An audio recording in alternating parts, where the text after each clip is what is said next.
Hello everyone, welcome back to our channel. ఇవాల్టి వీడియోలో ఒక మంచి స్టార్టర్ రెసిపీ చూపించబోతున్నాను. ఇవాల్టి రెసిపీ ఫిష్ ఫింగర్స్. ఎప్పుడైనా పార్టీస్కి కానీ ఈవినింగ్ స్నాక్స్కి కానీ ఈ స్టార్టర్ అయితే సూపర్గా ఉంటుంది. ఇంకా చిన్నపిల్లలు అయితే చెప్పనక్కర్లేదు, మనం చేస్తూ ఉంటే ఇట్లా పక్క నుంచి తినేస్తూ ఉంటారు, అంత బాగుంటుంది ఇది. చేపలు తినను అనుకున్న వాళ్ళకు కూడా ఇలా చేసి పెట్టి చూడండి, ఖచ్చితంగా గిన్నె ఖాళీ చేస్తారు, అంత బాగుంటుంది. మరి ఇది ఎలా తయారు చేయాలో చూసేద్దాం పదండి. ఫస్ట్ ఒక బౌల్లో ఒక ఎగ్ తీసుకున్నాను, దాన్ని బాగా బీట్ చేసుకోవాలి. తర్వాత 1/2 స్పూన్ పసుపు, అలాగే రుచికి సరిపడా ఉప్పు కారం వేసుకోవాలి. 1/2 స్పూన్ గరం మసాలా, 1/2 స్పూన్ ధనియాల పొడి, 1/2 స్పూను మిరియాల పొడి, 2 టేబుల్ స్పూన్స్ కార్న్ఫ్లోర్, అలాగే 2 టేబుల్ స్పూన్స్ మైదా, తర్వాత 1 టేబుల్ స్పూను అల్లం వెల్లుల్లి పేస్ట్ వేసుకొని మొత్తం కూడా బాగా కలుపుకోవాలి. మనం వేసిన మసాలాలన్నీ బాగా కలిసేలాగా కలుపుకున్న తర్వాత ఇందులో 1/2 బద్ద నిమ్మరసం కూడా పిండుకుంటున్నాను. ఇలా నిమ్మరసం పిండుకోవడం వల్ల చేపలు వాసన రాకుండా ఉంటుంది. ఇలా మొత్తం కూడా కలిపేసుకొని ప్రిపేర్ చేసి పక్కన పెట్టేసుకుందాము. తర్వాత మనము ఫిష్ పీసెస్ని, బోన్లెస్ ఫిష్ పీసెస్ మనకి మార్కెట్లో అవైలబుల్గా ఉంటుంది, వాటిని మనము ఇలా ఫింగర్ సైజెస్లో కట్ చేసుకొని శుభ్రంగా ఉప్పు పసుపు వేసి కడిగేసి వాటర్ లేకుండా ఒక జల్లెడి గిన్నెలో పెట్టేస్తే మనకి ముక్కలకి నీళ్లు లేకుండా ఉంటుంది. అలా కడిగి పెట్టుకున్న ఫిష్ పీసెస్ని ఇందులో వేసి బాగా కలుపుకోవాలి. ముక్కలకి మసాలా బాగా పట్టేలాగా బాగా రబ్ చేసి బాగా కలుపుకోవాలి.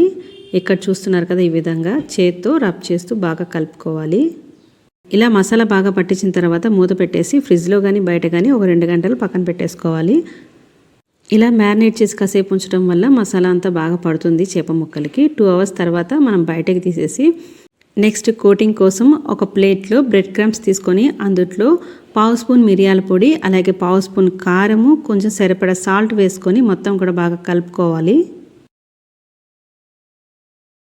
తర్వాత మనం మ్యారినేట్ చేసి పెట్టుకున్న చేప ముక్కల్ని తీసి బాగా ఒకసారి కలిపేసుకొని ఇలా ఒక్కొక్క పీస్ తీసుకొని మనము బ్రెడ్ క్రమ్స్లో వేసుకోవాలి. ఈ విధంగా ఇలా చేప ముక్కలన్నిటికీ కూడా బ్రెడ్ క్రమ్స్ పైన కోట్ చేసిన తర్వాత స్టవ్ ఆన్ చేసుకొని ప్యాన్ పెట్టుకొని ఈలోపు ఆయిల్ హీట్ చేసుకుంటూ ఉండాలి. పక్కన బాగా వేడెక్కిన నూనెలో వీటిల్ని డీప్ ఫ్రై చేసుకోవటమే. స్టవ్ని మీడియం ఫ్లేమ్లో పెట్టుకొని ఫిష్ పీసెస్ ఉడికే విధంగా మనము డీప్ ఫ్రై చేసుకోవాలి. ఒక్కొక్క పీసు అంటుకోకుండా ఇలా దూరంగా కొంచెం గ్యాప్ ఇచ్చి వేసుకోవాలి.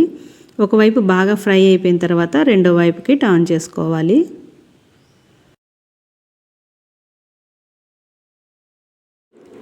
ఇవి వేయించేటప్పుడు స్టవ్ని కానీ హై ఫ్లేమ్లో పెడితే వేసిన వెంటనే పైన కోటింగ్ మొత్తం మాడిపోతుంది.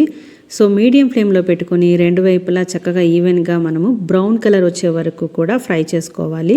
ఇలా అన్ని వైపులా తిప్పుకుంటూ అన్నిటిని ఫ్రై చేసుకోవాలి. ఇక్కడ చూస్తున్నారు కదా, మంచి గోల్డెన్ బ్రౌన్ కలర్లో వచ్చేసినాయి ఫిష్ పీసెస్. సో ఇలా ఉంటే మనము తీసేసుకోవచ్చు. ఇంకా వీటిల్ని ఒక టిష్యూ పేపర్లోకి తీసుకుంటే ఎక్సెస్ ఆయిల్ అంతా కూడా పీల్చేసుకుంటుంది. చూస్తున్నారు కదా, క్రిస్పీగా మనకి ఫిష్ ఫింగర్స్ అయితే ప్రిపేర్ అయిపోయింది. ఈ ఫిష్ ఫింగర్స్ని అయితే వేడివేడిగా తింటే చాలా బాగుంటుంది. చేపలు ఇష్టం లేదన్న వాళ్ళకు కూడా ఇలా చేసి పెడితే చక్కగా తినేస్తుంటారు. పైన క్రిస్పీగాను లోపల సాఫ్ట్గాను సూపర్గా ఉంటుంది. చిన్నపిల్లలు అయితే చాలా బాగా లైక్ చేస్తారు. వేడివేడిగా ఈవినింగ్ స్నాక్ ఐటమ్గా అయితే దీన్ని చక్కగా ఎంజాయ్ చేసేయచ్చు. మీరు కూడా తప్పకుండా ట్రై చేసి చూడండి. వీడియో నచ్చితే లైక్ చేయండి, అలాగే మన ఛానల్ని సబ్స్క్రైబ్ చేసుకోండి. అలాగే పక్కనున్న బెల్ ఐకాన్ని ఆన్ చేసి పెట్టుకుంటే నేను చేసే ప్రతి వీడియో కూడా మీకు నోటిఫికేషన్గా వస్తుంది. మరో ఇంట్రెస్టింగ్ రెసిపీతో మళ్ళీ కలుసుకుందాం. Thank you for watching. Have a nice day.